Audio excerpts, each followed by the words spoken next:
Have you ever noticed that the deepest transformations in life rarely arrive with fanfare?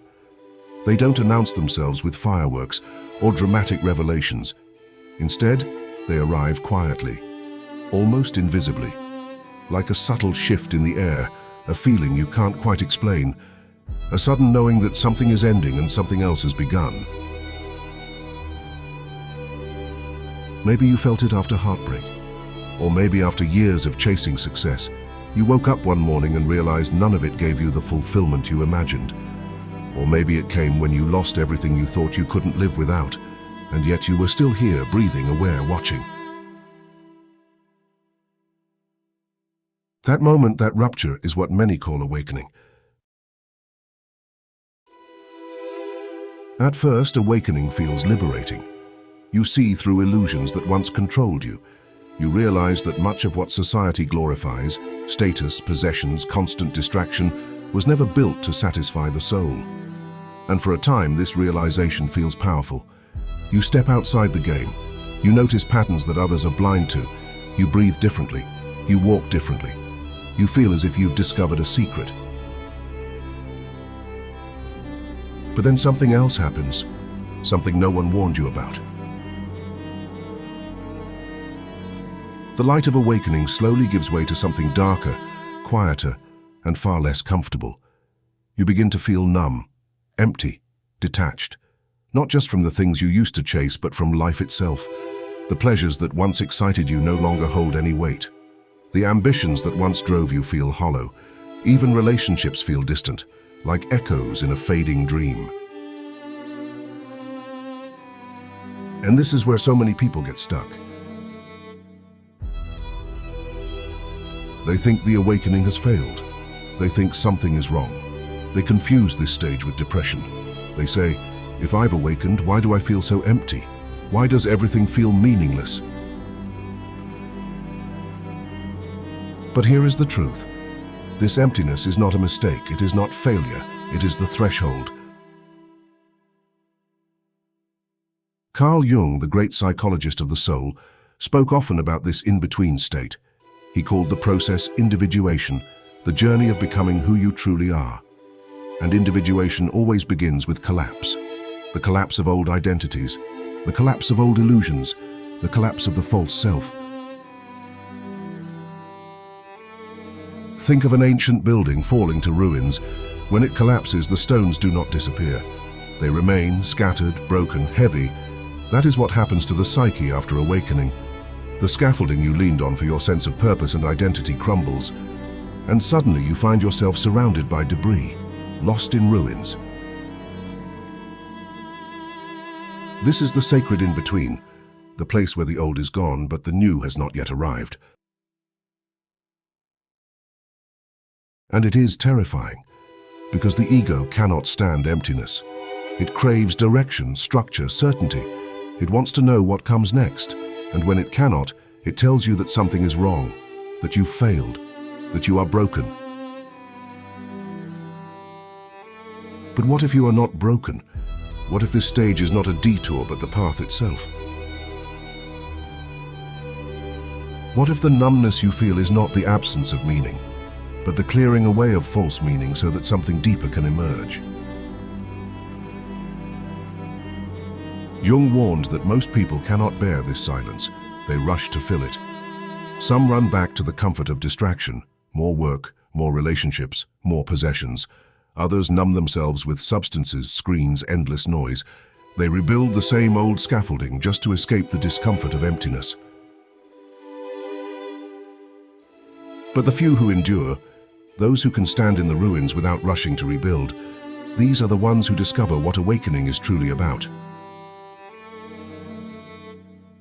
This stage, as painful as it feels, is the gestation period of the soul.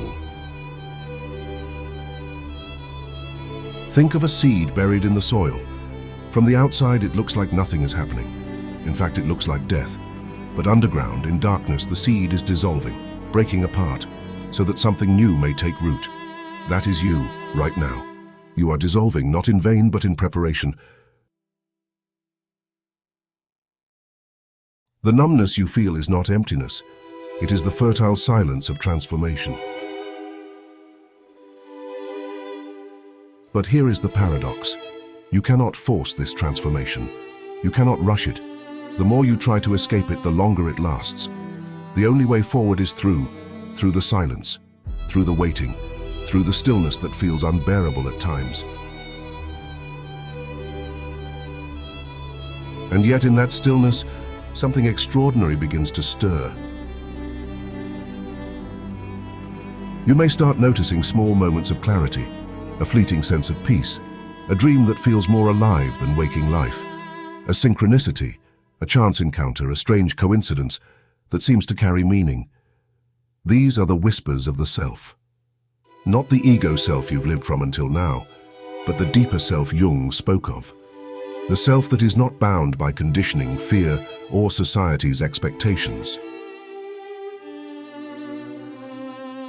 To hear it, you must stay quiet. To recognize it, you must let go of rushing. To embody it, you must allow yourself to remain in the ruins until the new form emerges. Let me share an example. I once met a woman who had everything she thought she wanted. A successful career, a beautiful home, a family who admired her. From the outside, her life looked perfect, but inside she felt empty. One night, after a celebration that should have made her happy, she broke down. She described it to me as a shattering. She said, "I realized that everything I had built was for an image, not for my soul." So she let it all go. She left her career. She moved into a smaller home and she waited. For years she wandered through the desert of numbness. Friends thought she was depressed. Her family begged her to return to normal life. But she stayed. She endured the silence.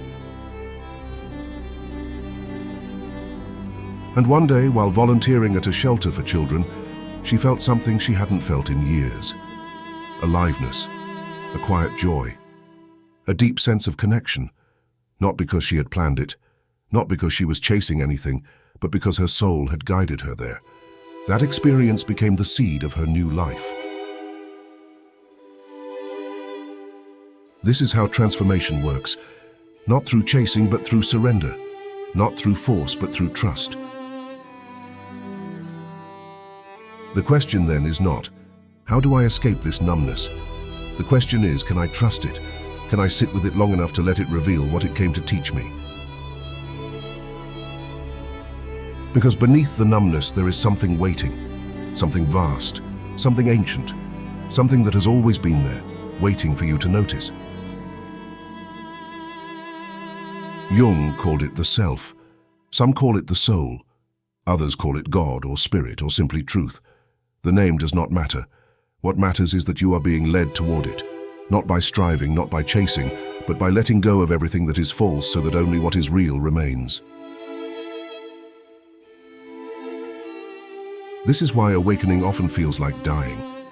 Because in a sense it is.